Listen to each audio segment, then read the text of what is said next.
So hello and welcome back everyone. उम्मीद करते हैं आप लोग सभी ठीक होंगे। तो आज हम लोग क्वाड्रेटिक इक्वेशन के वर्ड प्रॉब्लम्स को रिवीजन करने वाले हैं, साथ में कैसे उसको बेहतर तरीके से करना चाहिए वो भी देखेंगे। तो चलिए शुरू करते हैं क्वेश्चन नंबर 1 से।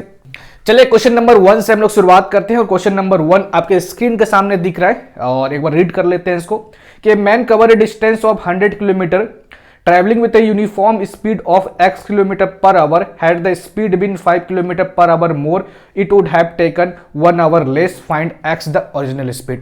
तो चलिए शुरू करते हैं इसको सॉल्व करना। और सबसे पहले इसमें दिया क्या है, जो डाटा दिया उसको लिखने की कोशिश करो। इस टाइप के क्वेश्चन को सॉल्व करने से पहले ध्यान रखो कि जो भी डाटा दिया है ना उसको पहले लिखने की कोशिश करो, तोड़ तोड़ के लिखने की कोशिश करो, तभी आपका सॉल्व होगा। तो केस 1 में चलो क्या दिया है, इसको दो केस में बांटेंगे। पहले केस में क्या दिया है कि man cover A distance of 100 kilometre. Okay, जो डिस्टेंस है वो कितना है, 100 किलोमीटर का। ओके, आगे दिया कि travelling with a uniform speed of x kilometre per our, मतलब एक मैन था, उसको डिस्टेंस 100 किलोमीटर कवर करना था। वो ओरिजिनल स्पीड जो चल रहा था, ओरिजिनल स्पीड से वो चल रहा था x किलोमीटर पर आवर से। ठीक है, ये डाटा दिया है हमको क्वेश्चन में।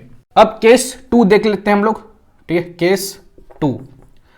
केस 2 में क्या बोल रहा है, had the speed been 5 kilometre per hour more it would have taken 1 hour less. मतलब जितना स्पीड से चल रहा था उससे अगर 5 किलोमीटर पर आवर ज्यादा स्पीड से चलता ना तो 1 घंटा पहले पहुंच जाता।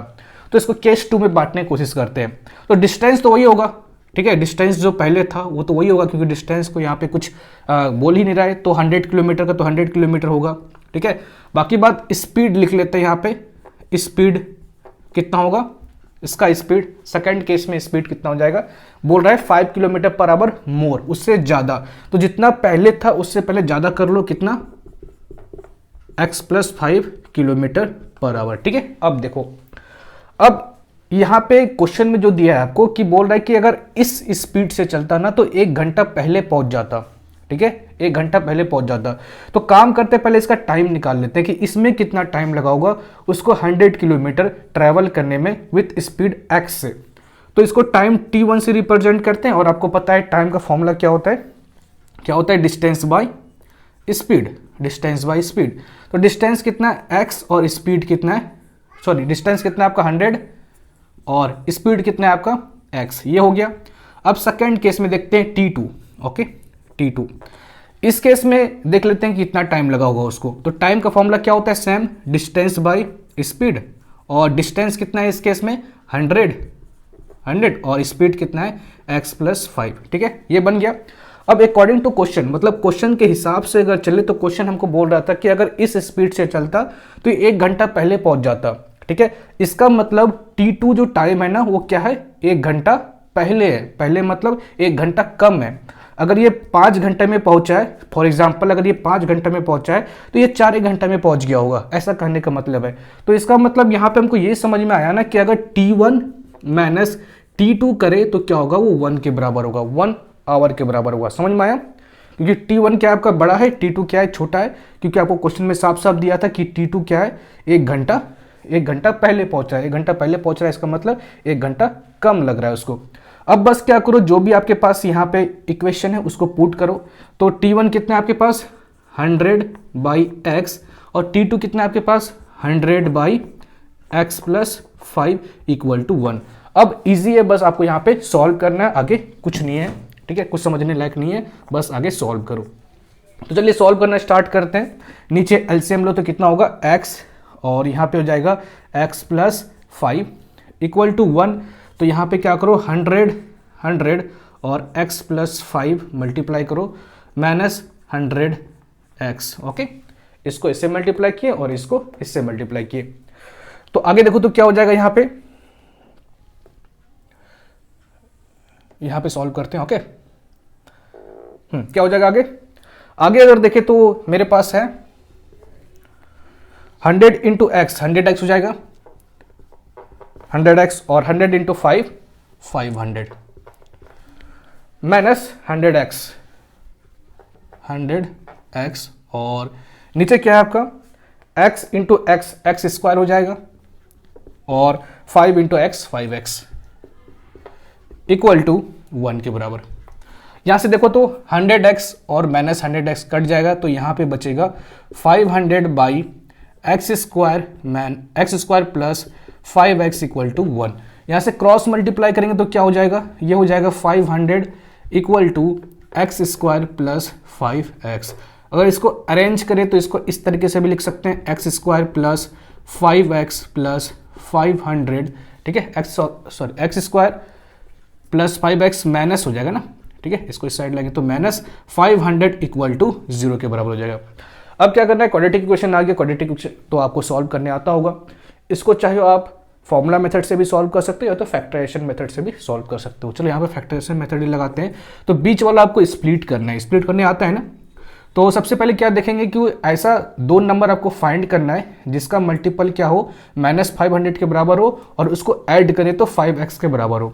तो यहाँ पे हमको साफ साफ दिख रहा है कि अगर प्लस 25x और -20x लेना तो ये काम बन सकता है। क्यों? क्योंकि 25 और 20 को मल्टीप्लाई करते हैं तो 500 के बराबर आता है और 25 और 20 को माइनस करेंगे तो क्या होगा, 5 के बराबर होगा, प्लस 5 के बराबर होगा, ठीक है। तो यहाँ से काम बन गया। अब क्या करो, बस आपको यहाँ पे x कॉमन लेना है तो x प्लस 25 और यहाँ से माइनस आपका कॉमन आ जाएगा, फिर 20 भी कॉमन आएगा, ठीक है। अंदर में क्या बचेगा, x प्लस 25 इक्वल टू 0। यहाँ से देखो तो x माइनस 20 और x प्लस 25 इक्वल टू 0। तो या तो ये 0 है या तो ये 0 है, तो हम यहाँ पे दोनों को लेके चलेंगे तो x इक्वल टू या तो प्लस 20 होगा या तो x इक्वल टू माइनस 25 होगा ना। या तो आप एक स्टेप और लिख लो या तो फिर कंफ्यूजन हो सकते हो। तो x माइनस 20 इक्वल टू 0 या तो फिर x प्लस 25 इक्वल टू 0।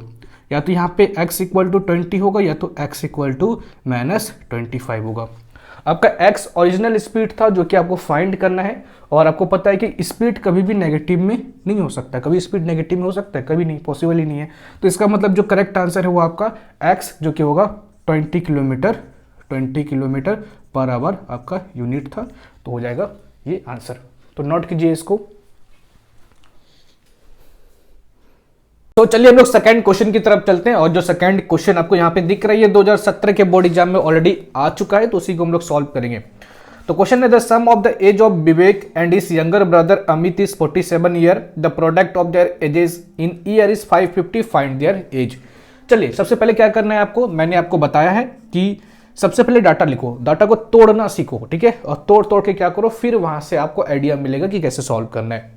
हमको क्वेश्चन में दिया है कि the sum of their ages of Vivek and his younger brother Amit is 47 year है। उसका अमित और जो यंगर ब्रदर उसका अमित है और विवेक का दोनों का एज का सम कितना है, 47। तो मान लेते हैं कि लेट द एज ऑफ विवेक वो x ईयर मान लेते हैं। ओके, कोई दिक्कत किसी को? कोई दिक्कत नहीं। अब उसका जो यंगर ब्रदर है अमित, ओके, यंगर ब्रदर है जो अमित, उसका एज कितना होगा बता सकते हो? अगर दोनों का सम कितना है 47 और उसमें आपको विवेक का एज बता दिया है x ईयर है, तो अमित का कितना होगा, 47 माइनस x ही तो होगा ना, क्योंकि आपको दोनों को ऐड करके दिया है 47। तो अगर x हम विवेक का ही मान लिए तो दोनों में जो माइनस होगा वो तो अमित का ही होगा ना। तो अमित का यहाँ पे कितना आ गया, अमित कितना आ गया, 47 माइनस x ईयर। ओके, तो चलो आगे हम लोग सॉल्व करते हैं और अकॉर्डिंग टू क्वेश्चन देखते हैं कि क्वेश्चन के हिसाब से आगे चलेंगे कि क्वेश्चन यहाँ पे क्या कह रहा है। क्वेश्चन कह रहा है कि the product of their ages in year is 550। अगर दोनों के एज को प्रोडक्ट करते हैं ना वो 550 के बराबर होता है। तो चलो भाई क्वेश्चन के हिसाब से चलते हैं, और विवेक का एज है x और अमित का एज है 47 माइनस x, और दोनों का अगर एज का प्रोडक्ट कर दिए तो कितना होगा, 550 के बराबर। तो बस इतना में ही दिमाग लगाना था, आगे दिमाग नहीं लगाना है, बस इसको सॉल्व करते जाना है। तो चलिए सॉल्व करते हैं। तो यहाँ पे क्या हो जाएगा, x इंटू 47 x के बराबर, और यहाँ पे कितना होगा, माइनस x के बराबर, और ये होगा 550 के बराबर। आगे बस इसको एक बार अरेंज कर देते हैं, तो सबको उस साइड लेते आते हैं। तो एक्स स्क्वायर माइनस 47x और 550 प्लस 550 इक्वल टू 0, ठीक है। अब चलो, अब आगे क्वाड्रेटिक इक्वेशन आ गया आपका, तो यहाँ तो आप फॉर्मूला मेथड भी लगा सकते हो या तो फैक्टराइजेशन मेथड भी लगा सकते हो, वो आपके ऊपर डिपेंड है। मैं यहाँ पे फैक्टराइजेशन मेथड से सॉल्व कर देता हूँ। तो एक्स स्क्वायर, अब देखो तो -47x को ऐसा स्प्लिट करो, ठीक है, कि अगर उस दोनों का सम करे तो -47 के बराबर आना चाहिए, और वो दोनों नंबर को मल्टीप्लाई करे तो 550 के बराबर आना चाहिए। तो मेरे ख्याल से -25x और -22x लोगे तो काम बन जाएगा, प्लस 550 इक्वल टू 0, क्योंकि दोनों नंबर को -25x और -22x को ऐड करेंगे तो -47x के बराबर होगा, और दोनों को मल्टीप्लाई करेंगे तो हो जाएगा ये 550 के बराबर, ठीक है। अब आगे देखो, अगर स्प्लिट करने नहीं आता तो मैं एक बार देख लो, मैं शॉर्ट में समझा देता हूं क्या करना है। सबसे पहले आपको करना क्या है, फैक्टर निकालना है। फैक्टर किसका निकालना है, ए और सी का। ए इसको बोलते हैं, एक्स इस वाले कोफिशिएंट को ए बोलते हैं, और सी इसको बोलते हैं। तो एक्स इस वाला कोफिशिएंट कितना है 1, तो 1 इंटू 550 कितना होगा 550 होगा। बस इसका क्या करो, फैक्टर निकाल लो। तो फैक्टर निकालो, तो 2 ज़ा 4, 2 7 ज़ा 14, 2 5 ज़ा 10, फिर किससे होगा 3 से हो जाएगा। तो 3 से करो, 3 से भी नहीं होगा, यहाँ पे 5 से हो जाएगा। 5 5 ज़ा 25, फिर 5 5 ज़ा 25, ओके। फिर 5 से हो जाएगा 5 1 1। अब देखो तो यहाँ से ऐसा दो नंबर का ग्रुपिंग करो कि उस दोनों नंबर को ऐड करेंगे तो 47 के बराबर आए, और मल्टीप्लाई करो तो 550 के बराबर आए। देखो तो क्या आ सकता है आपका 5 5 ज़ा 25 और 11 2 ज़ा 22, मतलब 25 और 22 यहाँ से मिल गया आपको इजिली, ठीक है। तो अगर आपको एक बार में नहीं मिले, ये हो सकता है, तो बार बार आपको कोशिश करना है कि कैसे हम ऐसा दो नंबर फाइंड करें कि ये जो आपका यहाँ पे कंडीशन दिया ये फुलफिल हो जाए, ठीक है। तो इस तरीके से आपको सारे में स्प्लिट करना है। उम्मीद करते हैं कि ये चीज़ तो आता होगा आपको, हालांकि नहीं आता है तो मैं छोटा सा एक्सप्लेन कर दिया हूँ। अगर और डिटेल में आपको देखना है तो आप कमेंट कीजिएगा, मैं बना दूंगा वीडियो इसके ऊपर। अब देखो यहाँ पे x कॉमन ले लो, तो x कॉमन लेंगे तो यहाँ पे क्या होगा x -25, और इससे बस कॉमन लो तो कितना होगा -x, ठीक है। कितना कॉमन आ जाएगा इसमें जो कॉमन आ जाएगा आपका 22 आ जाएगा कॉमन, -22 और x -25 इक्वल टू 0। यहाँ पे इजिली हम कॉमन कैसे ले लिए अब बता सकते हो, क्योंकि आपको पता है कि जो यहाँ पे x -25 है, यहाँ पे भी x -25 आना ही आना है, क्योंकि दोनों तो सेम ही रहता है। तो जो कैसे हम x -25 यहाँ पे ला सकते हैं 22 को हटा के, तब 22 को हटाएंगे यहाँ पे, ठीक है। तो यहाँ पे क्या बच जाएगा x बच जाएगा, और यहाँ पे क्या बच जाएगा 25 ही बचना है, तो इसलिए मैं 25 डायरेक्ट लिख दिए। हालांकि नहीं समझ में आया तो आप कॉमन एक बार लेके देख लेना अपने तरीके से। तो x और फिर यहाँ पे कितना हो जाएगा x -22, और यहाँ पे कितना बचा x -25 इक्वल टू 0। आगे सॉल्व करते हैं, और यहाँ पे क्या होगा x -22 या तो 0 के बराबर होगा, फिर या तो x -25 ये 0 के बराबर होगा, ओके। तो इसको सॉल्व करेंगे तो x इक्वल टू 22 आ जाएगा, और इसको सॉल्व करेंगे तो x इक्वल टू 25 आएगा। यहाँ पे x मतलब क्या था विवेक, तो विवेक का यहाँ पे दो एज आ गया, एक 22 आया, एक 25 आया, तो इसमें से कौन सा सही है। आगे सॉल्व करते हैं हम। विवेक का जो एज माने वो x माने हैं, तो इसके हिसाब से विवेक का एज कितना आ गया 22 ईयर आ गया, ठीक है। और फिर अमित का एज कितना आ गया, अमित कौन था यंगर ब्रदर था, ठीक है। यंगर का मतलब उसका छोटा भाई। तो अगर 47 माइनस x माने हैं अमित का, तो इसका मतलब 47 में अगर 22 माइनस करेंगे तो कितना होगा 25 ईयर, ठीक है 25 ईयर। और क्वेश्चन के हिसाब से अमित उसका यंगर भाई था, तो यहाँ पे 25 ईयर एज बड़ा है किससे विवेक से, तो ये तो कभी पॉसिबल नहीं है। यहाँ पे अमित बड़ा दिख रहा है और विवेक क्या है छोटा दिख रहा है, लेकिन क्वेश्चन में हमको दिया था कि अमित यंगर है, तो ये तो गलत हो गया।